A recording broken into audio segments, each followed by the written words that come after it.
आप देख रहे हैं संविधान और कानून SK लाइव न्यूज। सोनभद्र में ओबरा इंटर कॉलेज के निजीकरण के खिलाफ विद्यार्थियों का बेमियादी धरना प्रारंभ हो गया है। धरने पर सुबह से ही बड़ी संख्या में बच्चे नजर आए। वो अपनी पढ़ाई लिखाई छोड़कर यहां पर धरने पर बैठे रहे। उनके विद्यालय का निजीकरण हो रहा है, जिसका विरोध ये कर रहे हैं। वर्षों से यही व्यवस्था लागू थी, पर अब षड्यंत्र के तहत प्राइवेट DAV पब्लिक स्कूल को ओबरा सहित 5 जगहों के विद्यालय सौंपकर गरीब बच्चों के पढ़ने लिखने की व्यवस्था को महंगा किया जा रहा है, जिससे आदिवासी क्षेत्रों के गरीब बच्चों की शिक्षा लगभग बंद हो जाएगी। ओबरा इंटर कॉलेज की फीस 2 रुपए से 10 रुपए तक की है और ऐसे में DAV की 500 रुपए से 1000 रुपए। कॉपी किताब के रेट महंगे हैं और भी खर्चे हैं। आदिवासियों और गरीबों के लिए यहाँ पढ़ना काफी मुश्किल है और शिक्षा बहुत ज्यादा महंगी हो जाएगी।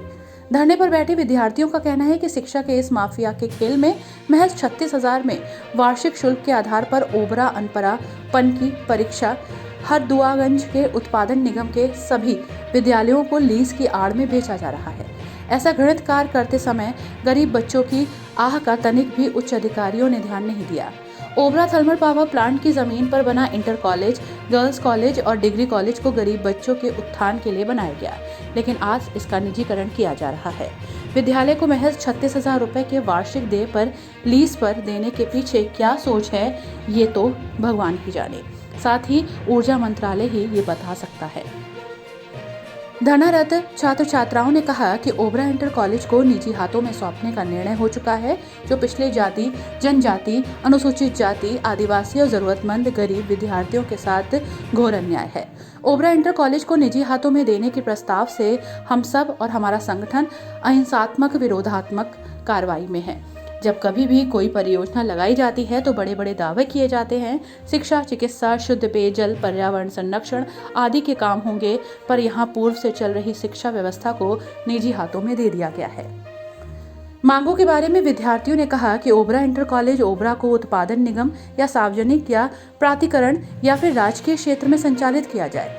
कॉर्पोरेट सोशल रिस्पॉन्सिबिलिटी का धन उसी मद में ओबरा और निकट व्यय किया जाए और जिलों में ना भेजा जाए। DAV या उसके जैसे किसी अन्य संस्थान को ना दिया जाए, जिसमें गरीब बच्चों की पढ़ाई ना हो सके।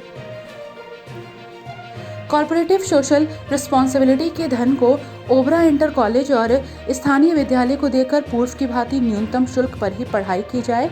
कॉर्पोरेट सोशल रिस्पॉन्सिबिलिटी के धन की जांच कराई जाए और हमें हमारा अधिकार दिया जाए। सोनभद्र से रविंद्र कुमार की रिपोर्ट।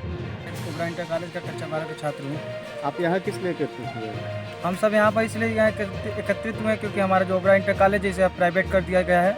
इसके लिए हम सभी छात्र यहाँ पर इकट्ठे होकर आंदोलन कर रहे हैं और हमारी जब तक मांगे पूरी नहीं होगी तब तक हम लोग इसी जगह रहेंगे। आपने इस विषय में तत्कालीन प्रधानाचार्य से बात किया तो उन्होंने क्या कहा?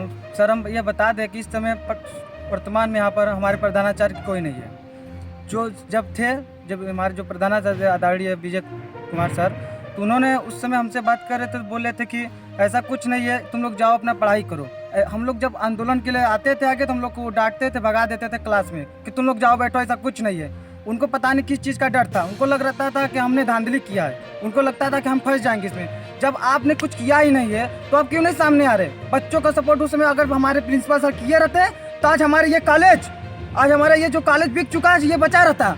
हमारे मान विजय सर हमारे लोग के साथ, हमारे छात्रों के साथ। आप लोग यहाँ किस लिए एकत्रित हुए?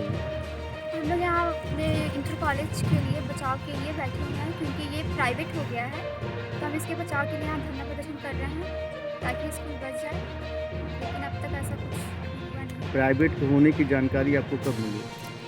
ये हम लोग को लगभग 6 महीने पहले मतलब थोड़ा मालूम चला कि ये होगा, और अब तक। तो आपने तत्कालीन जो प्रधानाचार्य थे उस बारे में आपने उनसे बात की? हाँ, हमने उनसे बात की थी और उन्होंने कहा कि उस टाइम कहा कि ऐसा कुछ नहीं हो रहा है। फिर हम लोगों ने और जब पता चला डीपली तो फिर हम लोगों ने उनसे बात की, तो उन्होंने कहा कि हमें से कोई मतलब नहीं है, आप लोग को जैसे पढ़ना है, जहाँ पढ़ना है पढ़िए, और उन्होंने कोई भी सपोर्ट नहीं किया और इस टाइम वो रिटायर हो चुके हैं। ये बोर्ड का कॉलेज है, मजदूर संघ के बच्चे भी यहाँ पढ़ते हैं, तो मजदूर संघ क्या कर रहा है इस स्कूल को बचाने के लिए?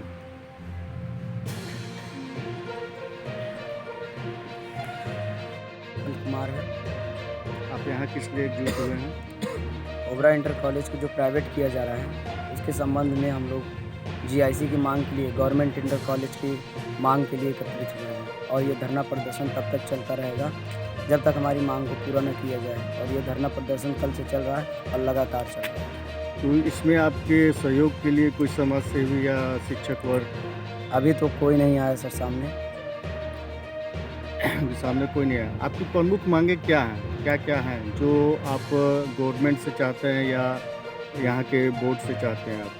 सबसे पहली प्रमुख मांगे हैं सर कि 40-40 किलोमीटर के दायरे में कोई भी गवर्नमेंट इंटर कॉलेज नहीं है बेसिकली लड़कों के लिए। तो हम चाहते हैं कि उनको एक गवर्नमेंट कॉलेज हमें दिया जाए ताकि गरीब बच्चे यहाँ पे शिक्षा प्राप्त कर सके कम फीस में। और यही एक हमारी प्रमुख मांगी है और बाकी तो सुधार हो ही जाएंगे। आपने जब प्रिंसिपल से बात किया तो उसने कहा क्या है? उनका तो साफ साफ ये कहना था कि ऐसा कोई बात नहीं है। और आज हमारे प्रिंसिपल सर रिटायर हो गए हैं, उनके बाद कोई भी मैनेजमेंट संभालने वाला नहीं है। ये बच्चे आते हैं और 1 तारीख से एडमिशन रोक दिया गया था, 3 तारीख को हम लोग आए, फिर हम लोग के कुछ बात हुई, फिर 4 तारीख से एडमिशन ओपन कर दिया। केवल नाम के लिए एक क्लास चलती है, फिर उसके बाद बच्चों को घर भेज दिया जाता है। कोई मैनेजमेंट देखने वाला नहीं है, प्रिंसिपल ऑफिस बंद रहता है। हम किससे अपनी बात करेंगे सर? ये आपको जानकारी है कि कौन सा संस्था, प्राइवेट संस्था ये इस कॉलेज को ले रहा है? जी जी सर। कौन सा? DAV sir. DAV? जी सर। खबरों के लेटेस्ट अपडेट के लिए इसी तरह हमारे साथ जुड़े रहें और इस वीडियो को ज्यादा से ज्यादा शेयर करें।